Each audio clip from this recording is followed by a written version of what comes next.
Hi అండి, welcome to Sunitha cooking channel. ఈరోజు మన రెసిపీ చికెన్ పకోడా రెసిపీ అండి. అసలు చికెన్ పకోడా అంటే నచ్చని వాళ్ళు ఎవరు ఉండరు కదండి. చిన్న వాళ్ళ నుంచి పెద్దవాళ్ళకి అందరికీ ఫేవరెట్ అయిన రెసిపీ చికెన్ పకోడా. దీన్ని సింపుల్గా ఎలా తయారు చేయాలో నేర్చుకుందాము. దీనికోసం బోన్లెస్ చికెన్ తీసుకున్నానండి, ఒక హాఫ్ కేజీ.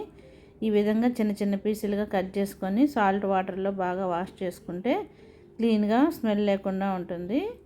ఇప్పుడు నీళ్ళని వంపేసి ఇందులో మనం అల్లం వెల్లుల్లి పేస్ట్ వేసుకోవాలండి. 2 టేబుల్ స్పూన్ అల్లం వెల్లుల్లి పేస్టు, చిటికెడు పసుపు, మనకి 2.5 టేబుల్ స్పూన్ల కారం అండి. ఫస్ట్ 1.5 స్పూన్ వేసానండి, తర్వాత 1 స్పూన్ వేసాను, అది పకోడా అనేది కలర్ రావడానికి. తర్వాత 1 టేబుల్ స్పూన్ ధనియాల పొడి, తర్వాత గరం మసాలా 1 టేబుల్ స్పూన్ వేసుకున్నాను. రుచికి సరిపడా సాల్ట్ వేసుకొని ఒక హాఫ్ దబ్బ నిమ్మరసం పిండుకోవాలండి. ఈ విధంగా నిమ్మరసం పిండుకొని తర్వాత ఇప్పుడు ఇందులో సన్నగా కట్ చేసుకున్న కరివేపాకు వేసుకోవాలి. సన్నగా కట్ చేసుకున్న కొత్తిమీర కూడా వేసుకోవాలి. వేసుకొని కొద్దిగా ఆయిల్ వేసుకోవాలండి. 1 స్పూన్ ఆయిల్ వేసుకుంటే సరిపోతుంది. వేసుకొని మసాలాలన్నీ బాగా చికెన్కి పట్టేటట్టు బాగా మిక్స్ చేసుకోవాలండి. ఇలా కలుపుకోవాలి. మనం ఇలా కలిపి పెట్టుకొని ఇప్పుడు కావాలంటే అప్పుడు తినొచ్చండి.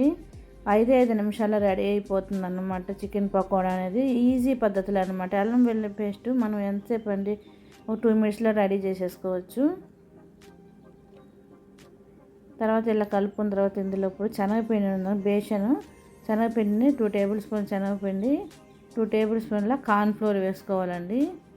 కార్న్ఫ్లోర్ వేసుకొని మళ్ళీ మొత్తం ఒకసారి కలుపుకోవాలి. ఎందుకంటే బైండింగ్ కోసం అండి ఇది శనగపిండి కార్న్ఫ్లోర్ అనేది. కార్న్ఫ్లోర్ క్రిప్సీనెస్ కోసం అనమాట.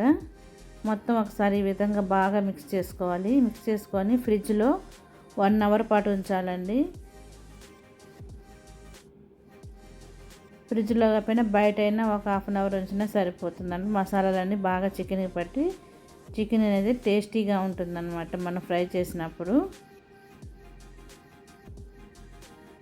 చూడండి, ఈ విధంగా బాగా కలుపుకొని ఇప్పుడు మూత పెట్టి దీన్ని నేను ఇప్పుడు ఫ్రిడ్జ్లో పెట్టేస్తున్నానండి ఒక 1 అవర్ పాటు.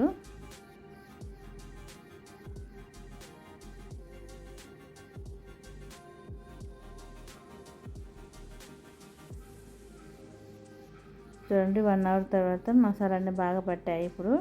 ఇప్పుడు స్టవ్ వెలిగించుకొని ఒక ప్యాన్ పెట్టుకున్నాను. అందులో డీప్ ఫ్రైకి సరిపడా ఆయిల్ వేసుకొని ఆయిల్ కాగిన తర్వాత ఇందులో ఒక్కొక్క పీసుగా ఈ విధంగా మొత్తం చికెన్ని వేసేసుకోవాలి.